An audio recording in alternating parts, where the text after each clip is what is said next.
Hi everyone, it's Mark and welcome back. In this video, I want to talk to you about revoking consent when you've agreed to stay voluntarily at a Baker facility. So if you have signed a voluntary admission agreement at a Baker facility, and whether it was coerced or whether you were tricked or whether you actually realized what you were signing, the idea is that if you're there voluntarily, well then you should be able to leave voluntarily.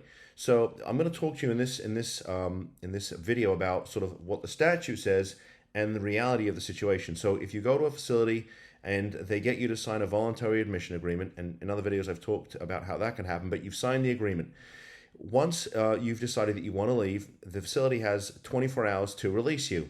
If they don't release you, then they're supposed to file something with the court requesting a court order to detain you.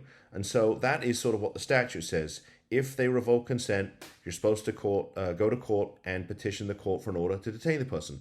But the reality of the situation is that doesn't happen. What tends to happen is the facility says, well, okay, if you're revoking consent, that sounds fine, but we're going to keep you anyway. And we're going to keep you involuntarily, which means we get to keep you for another 72 hours. And at the end of 72 hours, one of two things is going to happen. Either we'll let you go, which probably isn't going to happen, or we're going to go to court and get a court order and keep you for much longer, potentially up to 6 months. So what's really going on here is the Baker facilities are ignoring the statute. They're violating the law. And by getting you to sign a voluntary admission agreement, first of all, they're circumventing the requirements of due process that are in the Baker Act statute, and that's probably, that's a sort of separate conversation. But more importantly, they're basically getting you to agree to stay, and then when you revoke consent, they're ignoring your request. Again, they're violating the statute, and instead of going to get a court order so that you get a hearing and due process, they're just detaining you for up to another 72 hours and then deciding what they want to do with you afterwards. And so what I would say to you, and I've said this in other videos, don't agree to stay voluntarily. If the facility thinks they should keep you, and whether they're doing it legally or illegally, then let them go get a court order for it. You should have a hearing. You have a right to counsel.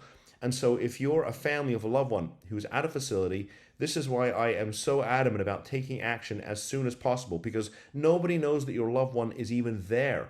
The facilities don't report to anybody. They don't have to tell anybody that your loved one is there. And they are a law unto themselves. They are judge, juror, and executioner. So if your loved one has been detained and they're not free to leave after signing a voluntary admission agreement, then the time to take action is now. So with that said, thanks for tuning in. See you in the next video. Bye-bye.